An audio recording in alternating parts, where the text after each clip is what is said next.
Aqui é o Politizando. Para você que não gosta de política, esse programa é para você. E eu recebo aqui Thiago Coelho, ele que é candidato a vereador para a cidade de Manaus. Seja bem-vindo. Obrigado, equipe do Politizando. É muito bom estar aqui com vocês hoje. Thiago, quando a gente for fazer divulgação, muita gente colocou seu nome. Traz o Thiago. Aqui está o Thiago. Então eu quero saber quem é você. Você que é morador, foi morador durante muitos anos no Novo Israel, é isso?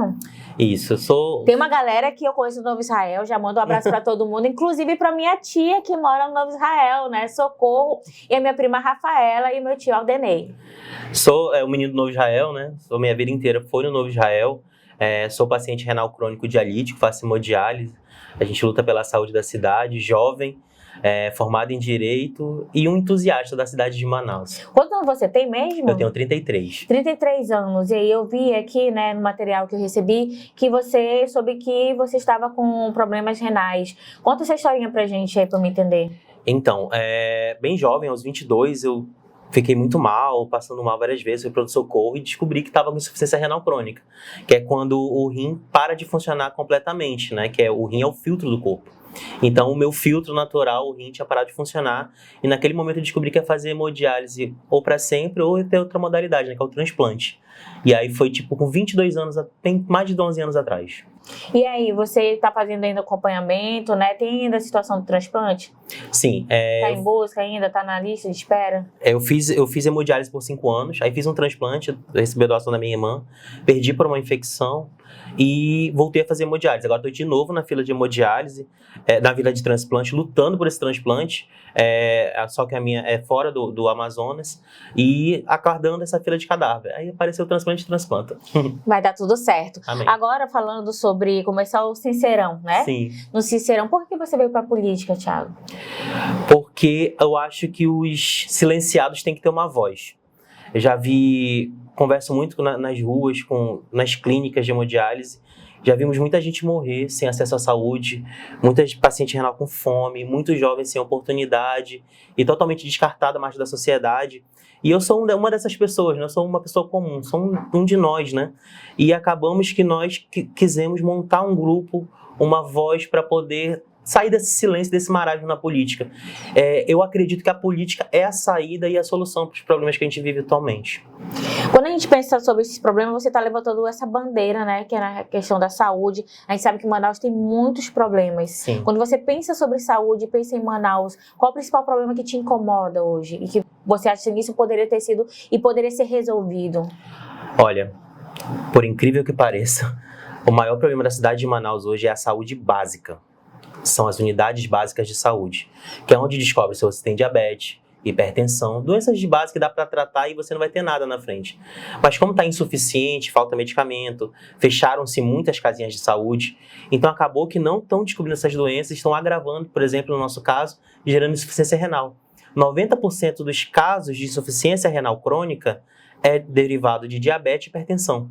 E são doenças que dá para tratar com remédio todo dia, com acompanhamento do médico da família. Só que Manaus está insuficiente. Além de não ter a cobertura necessária de uma capital como é Manaus, teve uma redução do número de casinhas. Ou seja, casinhas que ajudavam vários locais se reduziram e aglomeraram todos num posto de saúde. Aí com isso reduziu ainda mais a abrangência. Fora isso não tem medicamento, não tem a questão da consulta especializada. Então acabou prejudicando muito e agravando, né, os outros níveis da saúde. Você está em qual partido? Eu sou do PRTB. PRTB está como independente, mas está apoiando para a prefeitura? O Amon. O Amon Mandel, né? Uhum. E quando você disse que vocês estão como independente, como é que é isso? O PRTB, ele podia ter federado com o partido, mas ele preferiu ficar sozinho. Então nós temos uma chapa de vereadores que vai competir para lançar o seu vereador. Mas... Quantos vereadores acha que o PRTB consegue?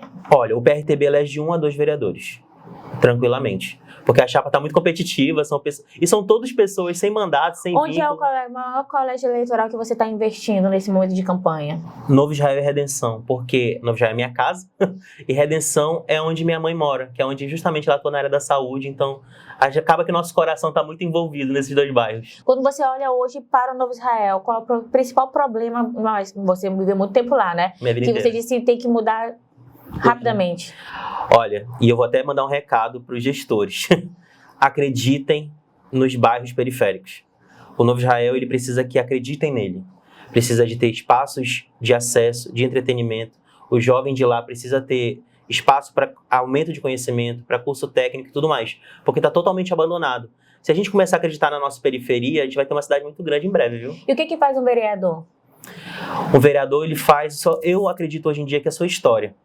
Tudo que você vivenciou e vai te mostrar que você é capaz de construir política pública para aquele setor. Por exemplo, a saúde. A saúde é uma bandeira muito grande nossa, assim, que tem necessidade. Então, tudo que eu vivenciei, pacientes que eu acompanhei, e uma vida inteira, né, tem mais de 10 anos que sou paciente renal.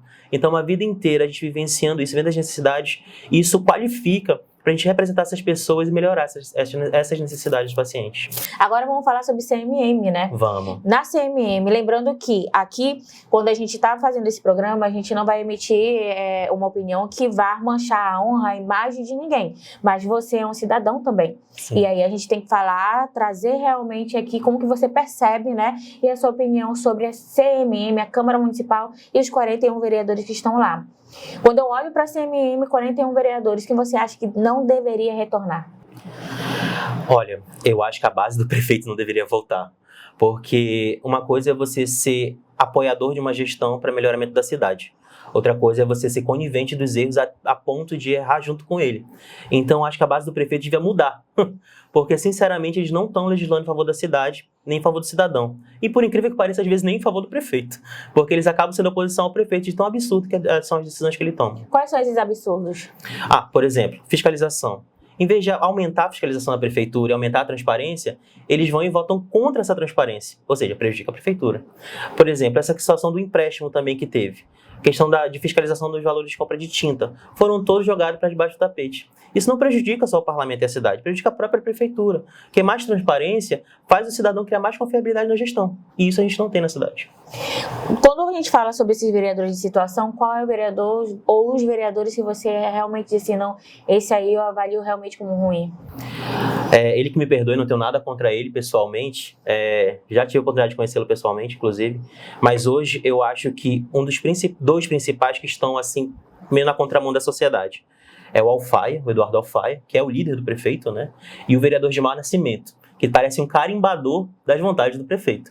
Porque ambos os vereadores, eles pegam a demanda da prefeitura e tentam fazer absurdamente todos os meios para aprovar o que o prefeito quer. Então, em nenhum momento, nem geram discussão. Se você vê a votação da Câmara, é o líder levantando a mão e os demais acompanhando. Inclusive, já até votaram contra o prefeito nessa situação, foram em cambada. Então, acho que esses dois, o Eduardo Alfaia, que é o líder do prefeito... Tiveram aquele equívoco, né? O Eduardo Alfaia, ele é o líder desse grupo que acaba lutando contra a cidade. E o vereador Gilmar Nascimento é o carimbador, aquele que diz, não, eu tenho conhecimento do regimento interno e a gente vai carimbar isso aí. Então, acho que esses dois, assim, são ruins para a cidade. Hoje, a CMM só tem 4 mulheres, né? Sim. Um número, assim, muito insignificante, porque a gente deveria ter muito mais mulheres na CMM, né? Sim, concordo. Mas olhando para essas mulheres, o trabalho que elas desenvolvem, como é que você avalia? Olha, na minha opinião, só o fato de elas já estarem na Câmara é maravilhoso. Só que nós temos que avaliar que nós temos que ter mais diversidade na Câmara. Mulheres de todas as esferas. Hoje nós temos a Glória Carratti, que já eu acho que 6º mandato. Então acho que ela não representa bem o que as mulheres têm no seio hoje em dia. Nós temos a Thaisa Lippe, nós temos a professora Jaqueline. Então, são setores diferentes, eu acho que tem que ampliar mais. Por exemplo, nós não temos uma mulher gay, uma mulher lésbica, LGBTQIA+, não tem na Câmara. Nós não temos mulheres do setor de saúde. Nós não temos mulheres dos povos indígenas. Eu acho que, além da maioria de homens, nós temos a minoria mulher com pouca representatividade.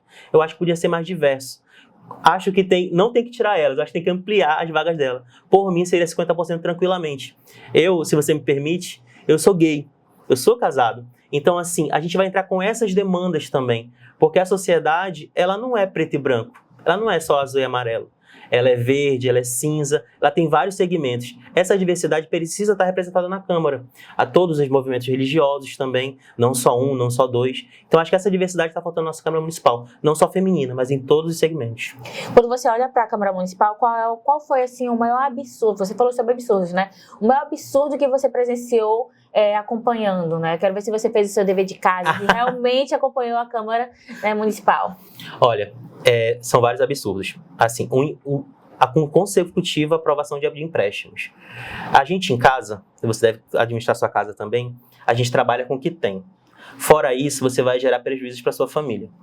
Então, cada vez que eles aprovam um empréstimo sem justificar o anterior, eles praticamente estão cometendo um crime. Porque no primeiro empréstimo de 500 milhões, o prefeito de Manaus colocou umas obras, que era viaduto, era outras coisas nesse sentido. Quando foi agora, ele colocou as mesmas obras exatamente. Então, isso tudo a Câmara está aprovando, sabe? Mesmo com uma oposição, assim, tentando fazer de tudo, inclusive elogia a oposição aguerrida que está lá, e mesmo com tudo isso, estão aprovando. Então, assim, são prejuízos e ônus que a gente vai pagar depois. É interessante que a gente falou, né, e deu oportunidade para você poder fazer sua análise e também as suas críticas. Mas assim, quando você acabou de dizer que também existem pessoas que estão fazendo um bom trabalho, sim, quem você acha que está fazendo um bom trabalho na CMM? Olha, vamos lá. Bom trabalho. Eu vou colocar o William Alemão, que é de cidadania, inclusive. É alguém que está tentando manter. É muito detalhes, porque a oposição ela não tem para onde se bater, né? Só requerimentos e são recusados pelo plenário. O Rodrigo. Eu acho que o Rodrigo também é um bom parlamentar. E eu acho que a gente vai segurando por aí. O Carpê também é uma pessoa muito inteligente. Mas, assim, são muito poucos. Espero fazer parte desse grupo de independente logo. E dentro dessas temáticas a gente está colocando, né, desses problemas da cidade de Manaus, se você realmente, né, conseguisse uma votação que você se tornasse vereador, o que você faria de emergencial? Eu instalaria a CPI da saúde. Porque a gente precisa saber por que esse dinheiro foi todo para tinta e as unidades de saúde estão todas abandonadas. A gente precisa investigar onde está o dinheiro da saúde da cidade. Então agora a gente vai para o quadro Roleta Política. Aqui você vai rodar e a gente vai falar sobre esses candidatos. Pode rodar. Posso rodar? Pode. Eu tenho até medo de rodar para a esquerda ou para a direita, que o pessoal quer se bater. Opa! Vamos lá. Quem tá olhando aí de frente deu Alberto Neto ou Coringa? Deu Coringa. O Coringa. Vamos falar sobre essa CPI aí, né? Quando você fala sobre isso, a necessidade de uma CPI dentro da saúde, principalmente para as unidades básicas de saúde, que inclusive a estratégia de saúde da família, né, a unidade básica tem demandas diferentes. Sim. Mas o que especificamente você gostaria de saber da CPI? Olha, a minha mãe ela é ACS, agente comunitário de saúde. Então a gente identifica todas as dificuldades que tem nas comunidades. E a gente vê que falta tudo. Mas tem recurso federal envolvido nisso. E esse dinheiro do fundo, ele não é justificado, não tem transparência. A gente já foi no portal da transparência e não acha transparência. Então a gente tem que ver onde está sendo investido exatamente. Vou dar um exemplo bem básico. A Unidade Básica de Saúde da Redenção, que é um posto de saúde. Tem uma reforma lá que custou centenas, milhares de reais. E lá só fizeram pintar. Na semana seguinte choveu e estava chovendo dentro da unidade. Então, assim, a gente precisa dessa CPI para investigar onde está sendo investido o recurso e, por incrível que pareça, investigar todos os contratos de todas as obras da prefeitura. Porque obra de R$1 milhão só com pintura não tem sentido, entendeu? Então, eu acho, não só uma CPI, eu acho que essa CPI tem que encaminhar imediatamente, após a entrada da Câmara, o seu relatório para o Ministério Público. E o próximo prefeito tem que entrar com o Ministério Público na gestão. Nós estamos tendo uma gestão que, por incrível que pareça, está assumindo todo o dinheiro possível. A gente não sabe para onde vai o dinheiro, só cabe em tinta. As unidades estão abandonadas, não tem médico. E as unidades, que são as maiores, antigamente de outras gestões, que tinham que ter dentista, farmacêutico, não tem. Então, por exemplo, se você for hoje no Novo Israel, numa unidade básica de saúde, e você precisar de um atenolol, que é remédio para pressão básico, você não vai ter, porque só entrega com farmacêutico. E não tem farmacêutico. Mas na estrutura organizacional, tem farmacêutico. Vamos aqui para mais um candidato, pode rodar. Vou rodar para a direita agora. Davi Almeida. Davi Almeida, né, quando foi apresentar aí, teve a questão da oficialização das campanhas, né, que são as convenções. Sim. Davi, ele justificou, né, ele disse, inclusive, que ele investiu em muitos outros projetos, como, por exemplo, a Mini Disney, né, ele fez aquele, como é que chama lá da Lúcia Almeida? O Mirante. O Mirante, Lúcia Almeida e outras obras. Por isso ele não conseguiu dar conta do hospital a nível municipal com alta complexidade. Sim. Davi também disse, né, que ele reformou, sim, muitas unidades básicas de saúde e que não falta remédio. Sim. O que você acha de tudo isso que o Davi afirmou, inclusive em entrevistas? O Davi, ele tem um péssimo costume de só falar, infelizmente. O Mirante é uma obra muito boa. Eu acho que Manaus tem que ser voltada realmente para o Rio. Nós precisamos cuidar da cidade. O parque, povos lá da Zona Leste e Norte, né, que é a divisão, a mini Disney, nós acreditamos que ele não foi pensado como gigante da floresta. Nós não temos um gigante da floresta ali. Nós temos um parque no meio, que eu acho que é uma opção de entretenimento. Quando ele fala que ele investiu nessas duas coisas e não conseguiu investir no restante, nós temos um desvio de prioridades. Porque, para mim, prioridade é saúde. É o que eu entendo. Quando a gente pega todos esses recursos e faz outras coisas que não são investimento da saúde, ele acaba errando na gestão das prioridades. E não tem como você investir em infraestrutura em algumas coisas e esquecer da saúde, porque são recursos carimbados que a gente fala, né? São constitucionalmente carimbados para aquela finalidade. Então não tem como você deixar de construir unidades de saúde, hospital municipal, se dizendo que fez outra obra. Eu vou te dar um exemplo. Nós temos aí em Manaus, que é uma sugestão que eu vou fazer para o próximo prefeito da cidade, que é usar aquele T6. O T6, que é lá no Viver Melhor, é uma obra abandonada hoje em dia. Todos sabem disso. Não é usado para nada, nem como terminal de integração, nem como nada, apenas cercaram. E lá, por exemplo, eu tenho certeza que em 45 dias, usando aquela estrutura, vira um hospital municipal. E eu sei que a equipe já pensou nisso. Então, por que a gente não pensar junto na construção de uma cidade? Eu acho que o prefeito ele errou muito em se fechar na construção da cidade. Pensou só na cabeça dele. Eu acho que a cidade tem que ser construída por todos nós. Inclusive, se a sociedade decidir que o Davi vai ser reeleito, nós vamos ter que trabalhar com ele, porque ele vai ser o presidente da cidade. Não vou ser oposição ao Davi. Eu vou ser independente ao mandato. Nossa prioridade é eleger o Amon, porque ele traz essas ideias novas que vão estar casando com a necessidade. Mais uma. São 3. São 3? Ah, Davi de novo, tem que rodar de novo. Vamos lá. Pra direita. Marcelo Ramos. Marcelo Ramos está representando o PT. PT. E que está como candidato à Prefeitura de Manaus. Você assistiu o debate? Assisti do início ao fim. O que você achou do desempenho do Marcelo Ramos? Ele falou muito também sobre... Assim, muitos candidatos falaram bastante sobre a questão da saúde, né? Sim. Você, analisando o discurso do Marcelo, que a gente está nele, né? Uhum. O que você achou do discurso do Marcelo? O Marcelo é uma pessoa super preparada, né? Ele é muito bem preparado, um bom orador. Só que o Marcelo ele traz propostas vazias. O Marcelo não traz uma proposta de conhecimento, por exemplo.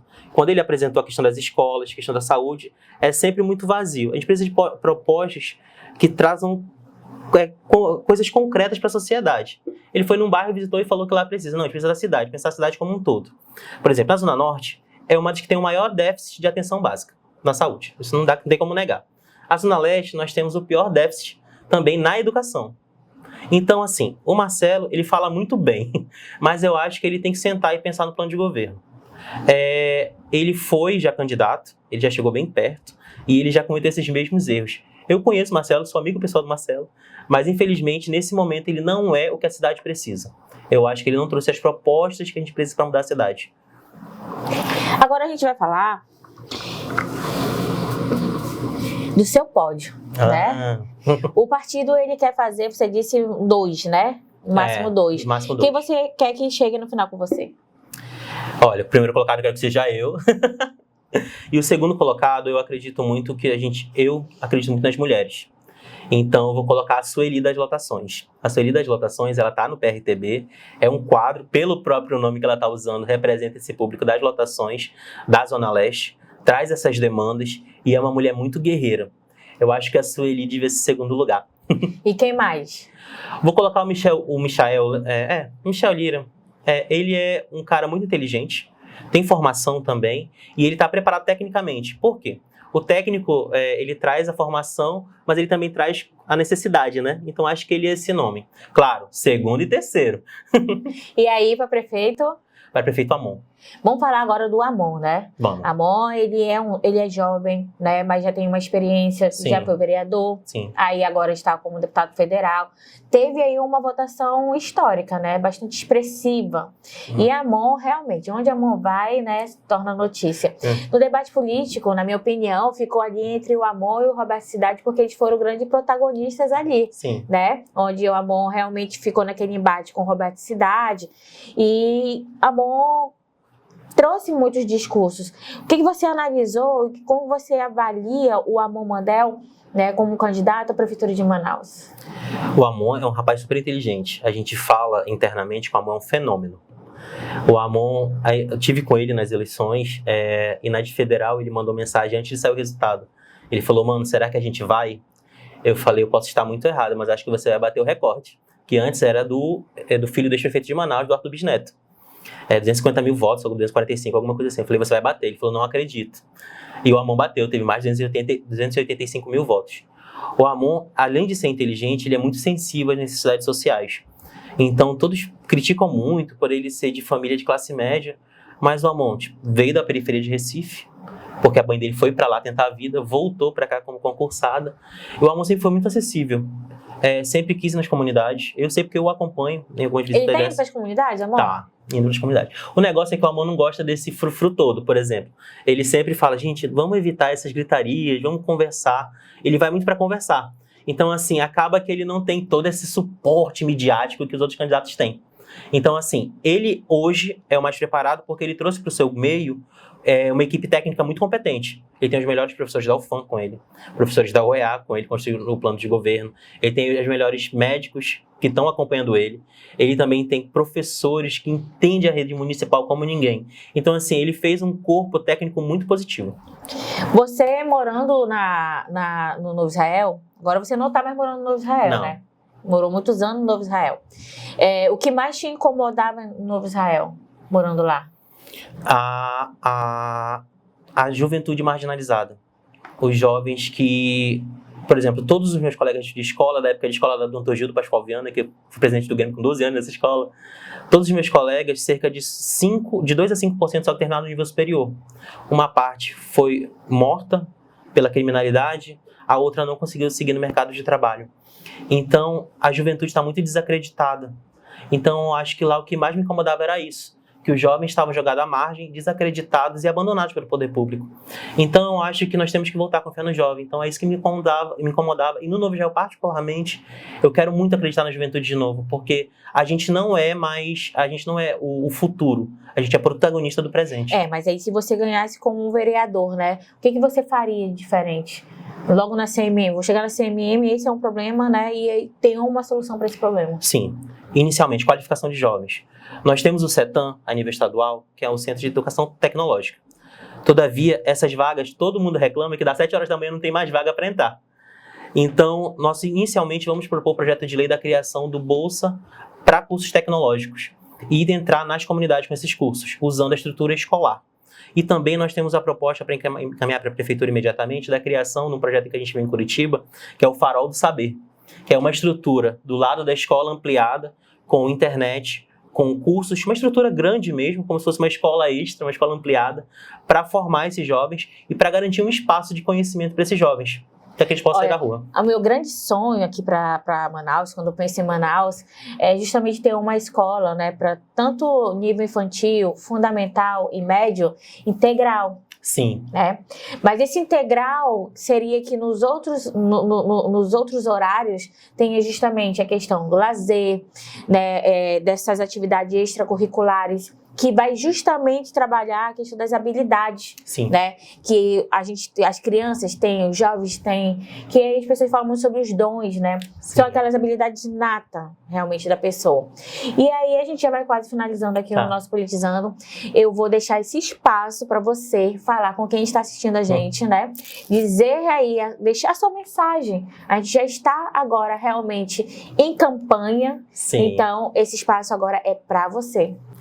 Obrigado pelo convite do Politizando, obrigado pelas perguntas, obrigado pelo espaço. Queria falar com você, tá assistindo esse vídeo agora, que nós temos que fazer escolhas na vida. E esse é o momento de escolha de mudança da cidade. Chega de a gente tentar resolver os problemas com soluções antigas, ultrapassadas. Que a gente possa ver na juventude hoje protagonistas da mudança que verdadeiramente vai trazer melhoria para a vida das pessoas.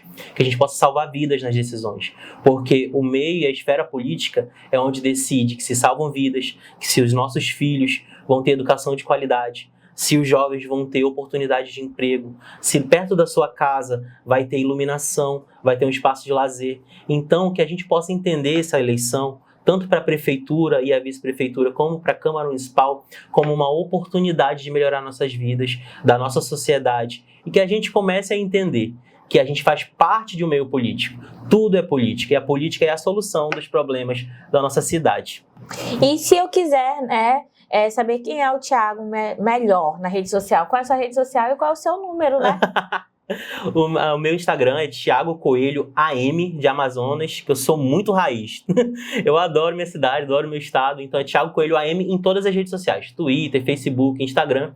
E olha, 28888, não tem segredo, vai aparecer minha foto lá na urna. E ó, eu já estou aqui ansiosa para ver os jingles. Eu adoro os jingles, sabia? Sim. E aí eu gosto de ver os jingles, eu gosto de ouvir os jingles e eu gosto de acompanhar realmente, porque a população, ela curte esse momento de eleição. Thiago, muito obrigada por estar aqui conosco. A gente vai encerrando o nosso Politizando. Quero dizer para vocês que esse é um espaço muito democrático, a gente vai conhecendo pessoas, vai trazendo pessoas, tudo com o intuito para você que está nos assistindo. Você que acha que política não influencia nada na sua vida, pelo contrário, vem pro Politizando, porque aqui a gente fala de política de uma maneira educativa e que influencia diretamente a sua vida.